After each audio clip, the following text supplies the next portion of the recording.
this. Like, we're going to be speaking about a few things with regards to references to some mental health conditions, depression, anxiety, PTSD, and that kind of stuff. And we're not necessarily speaking from a medical perspective, like we're not giving any kind of medical advice, but what we want to share is really some of the conversations we have, Sam and I have had, about how we can, just by looking at it from a different angle, and even to a certain extent by just adjusting the language that we use very subtly, we can create a whole new perspective, access to power, and really just find some pathways where we can start to generate the results that we want, rather than try to avoid the things that we don't. And there's a very clear distinction in that. So I just wanted to say straight off the bat that we're going to be mentioning some things, and we're not necessarily questioning what's out there from a medical perspective, but we're really speculating and exploring how we can take this conversation on ourselves.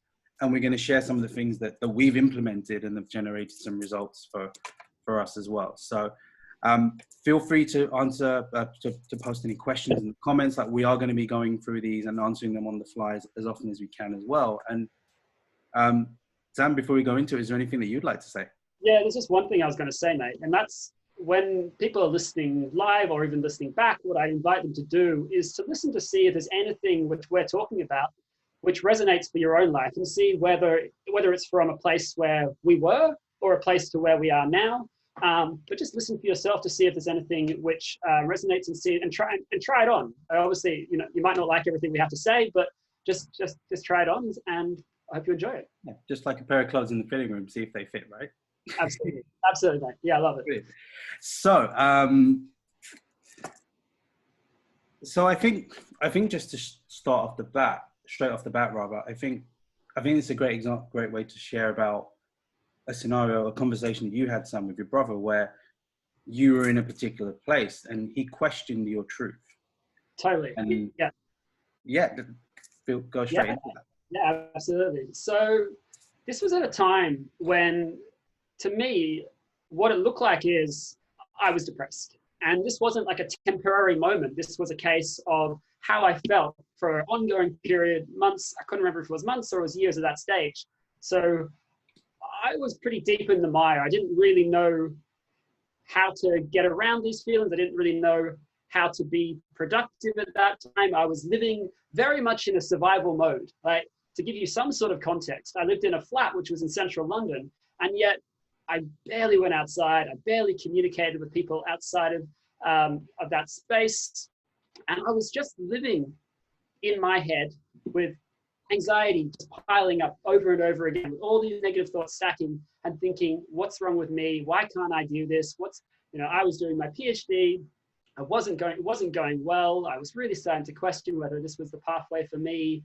And I was convinced that, what I was experiencing was depression.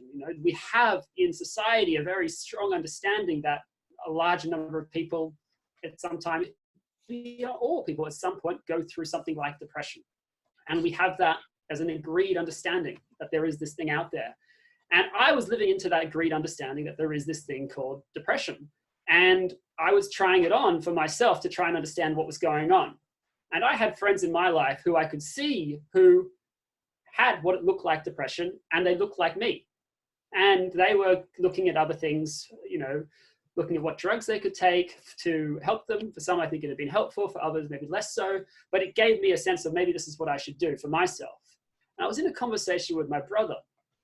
And I said to him, Nathan, I think I have depression. And he said to me, where is it located? And I tried to be smart, right? I'm a philosopher. I said, I think it's, it's like a chemical imbalance. I think there's something going on in the neural pathways, and there's always something going on in the neural pathways. So that wasn't a particularly useful thing to say. But the point was, I was totally obvious then.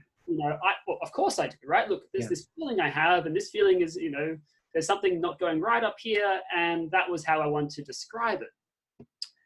And my brother he said something which it made me think twice, right? Just asking where is it located again made me go, oh, you're looking for something beyond the scientific. You're looking beyond that medical analysis that we're so used to kind of spitting out as what is the truth.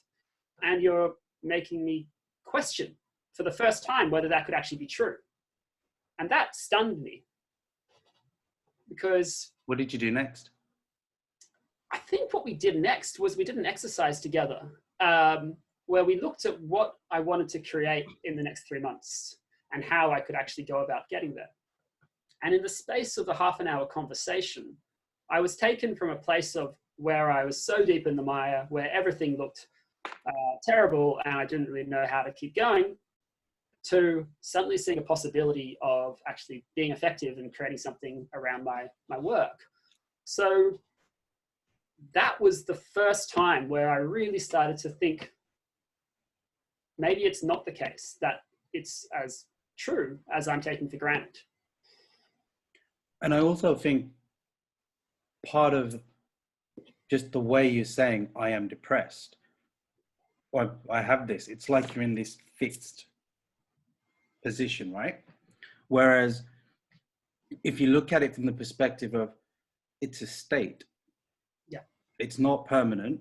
You're in a state of depression, or you are despondent about something that's happened, and that despondency is like the overrunning feeling right now, and that's what you're just focusing on. Yeah. And similarly, you can look at happiness in the same way. Happiness is also a state as well. So, and I think that's the powerful thing, is this, that even in that conversation, the way it's out there right now, it's kind of like, okay, I have this thing and I am now this thing, rather than I'm having these thoughts which are giving me certain feelings, and I'm enacting on those feelings like that's the full 100% truth, was the word that you used. Whereas actually, just by questioning it and looking at it in the other way, it's like, okay, maybe there's more, clearly. Yeah. Well, I love what you said there about the fixedness of it, right? Because it's that character which has, so there's a very famous therapist in the UK, but also worldwide, called Marissa Peer. And I went to a talk of hers recently, which was on depression and anxiety. And it was fascinating, because what she shared was, one, a lot of her clients weren't depressed. She said they were repressed or suppressed. But she said more people did have depression. The number one thing which was common among them was a belief that they can't be fixed. And even if they could be fixed, they don't deserve to be fixed. Bingo. Which is stunning, right? It's like it becomes something which is part of your identity. It's like once you have it, you will always have this thing. And a lot of people are living into a reality where that is actually the case.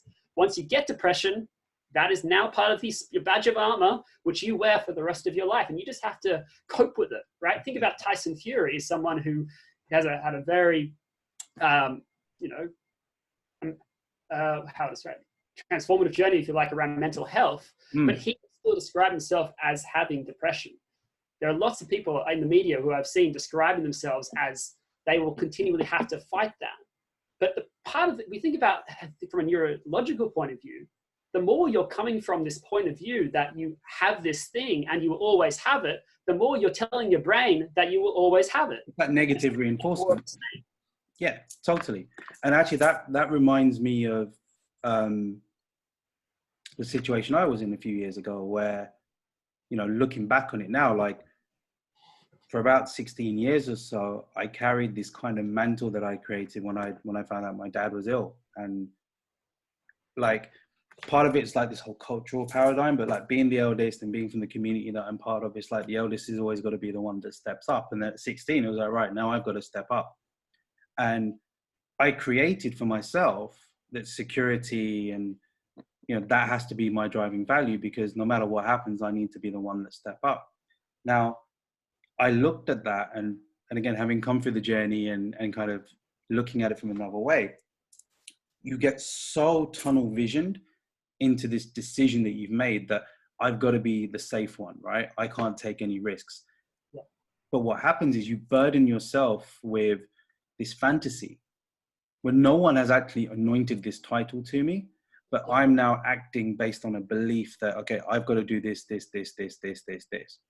And what happens thereafter is I create a life where I'm constantly putting myself under pressure to hold my end of the bargain up. And I start to react in those ways where, and you know me, I'm a really, at heart, I'm a creative person. But if you'd have seen me even 3 or 4 years ago, you wouldn't get any kind of glimpse of that, because it was just about like work, family, take care of everything. And I just didn't allow myself any room, nor did I even allow myself when people were saying to me that you can chill out now, and it's like, and that kind of pressure that we create on ourselves at some point is going to cause you to break.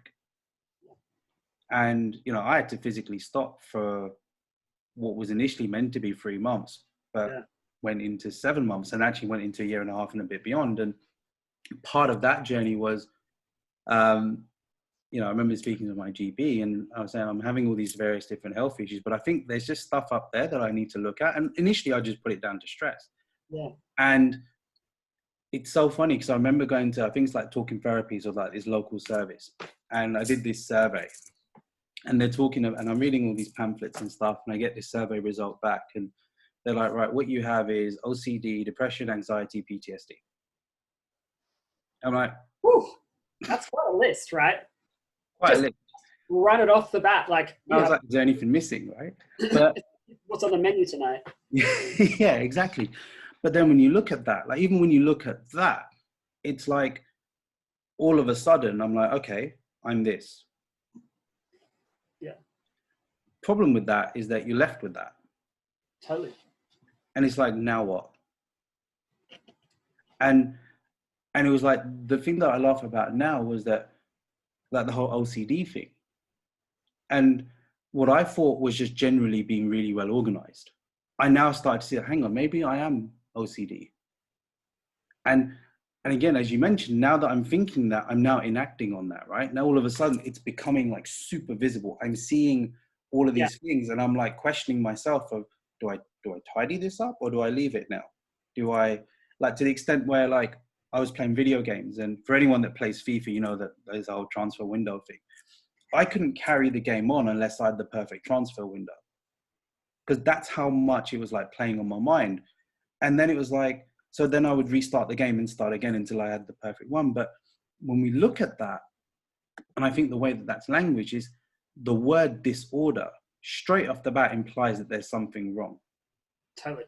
Absolutely. Now, you and I both question that, because wrong compared to what? Yeah.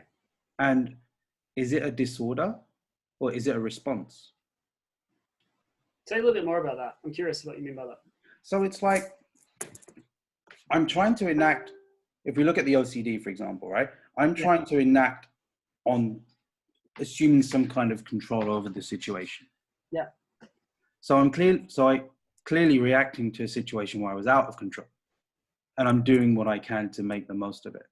Yeah. Now, that's a response. That's not an implication that there's some sort of condition. There may well be. I'm not saying that there isn't, but I looked at my scenario and I was like, well, what's the disorder? Yeah. At the time, I couldn't see it, but it's like, hang on. Now that we look back at it, it's like, I'm responding to a situation where I wasn't in control. And the best way I could do is, let me take control of what I can take control of. Yeah. And the problem is when you make a slight deviation at one point in time, over time that expands. So the real question is, do I need to respond in this way? Totally. Or can I just pivot back and close that gap? Well, one question I have for you, and this is just based on how I think about anxiety, is that, does the anxiety ever live in the present, or is it anxiety because of what you're thinking around the future? Is it only in that moment, or is it actually because you're looking forward and that's what's creating all these other thoughts? Well, you're looking forward, but you're really looking at the past, because you see the past happening again in the future. Say a little bit more about that. So it's like, if you're anxious about something, say there's a situation that caused you a bit of pain. Yeah. Let's take say like a relationship. Yeah. Right. You have a certain experience in relationships that reoccurs all the time. Yeah. Now that's in your past. Sure. So you're having anxiety because you're already thinking in the future the same thing is going to happen again. Yeah. Totally. But basically you're putting your past in your future because the future hasn't happened yet. But Yeah. you're living into a future in the present moment like it's going to happen. And you start to respond accordingly to that. So you get invited on a date or something like that. And all of a sudden your mind is now running away with, okay, this is going to happen. And the anxiety builds up. Do I not? Do I not? Yeah. And again, isn't that a response? Yeah. It's a response to something that just hasn't been dealt with. Totally. I can certainly say from my own experience with the relationships, having done a lot of work on freeing myself of all the past around them, I don't have anything when I go into a new relationship. It's just like a blank canvas essentially, where we just create partnership, and that's magic because I don't have to go in worrying about like, is there anything I've done before, or someone else has done, which is going to make me worry about how this person's going to react or what they're going to do. There's a great question here from Kelly. Do you think the labels of mental health is a band-aid to treat people with a one-size-fits-all solution? It's an interesting question. I would say to a certain extent, yes. And I would speak from my experience of it for sure, where I've had counselling and I've had CBT, and it's felt very generic and it's felt very surface level. And it wasn't until getting into coaching where you're able to go deeper and actually look at it from another perspective, which kind of ties back into what we're talking about in terms of how we language and communicate our problems so that we're trying to survive through life. Sam, what's your take on that? So I don't know if I think of it as a bandage. It's more like, I think it was just, mental health is just part of our human, like what it is to be human, right? Like it's not something you can escape. Like the idea that we would ever not talk about mental health to me sounds insane, right? Like we spend so much time, thinking about physical health, but it's only recently that the mental health aspect has become part of it. Like our health is always on a spectrum.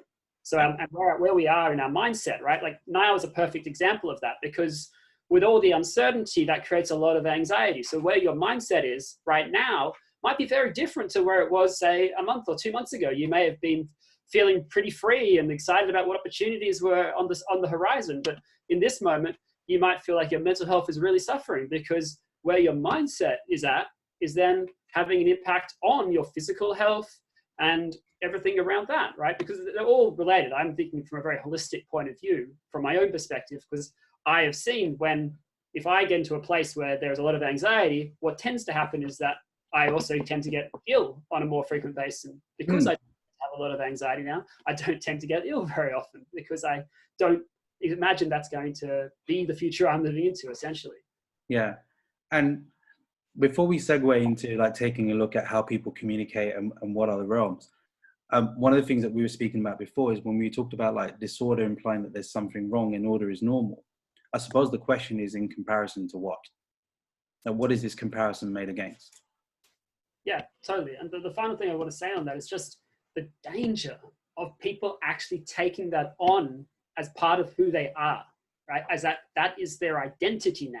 Like, you have been given this label by society or by doctors or by physicians. And now if you take that on as a truth, you lose power potentially over some aspect of yourself and what you're capable of doing. It constrains what you can do because you have to work within those limitations, rather than ever being in a situation where you can say, fuck it, those limitations aren't real. Someone else has given that script to me, and I'm going to reject the script because I can see a different way of dealing with this. Like, and I think that's the fundamental question, is how do you get to that different way?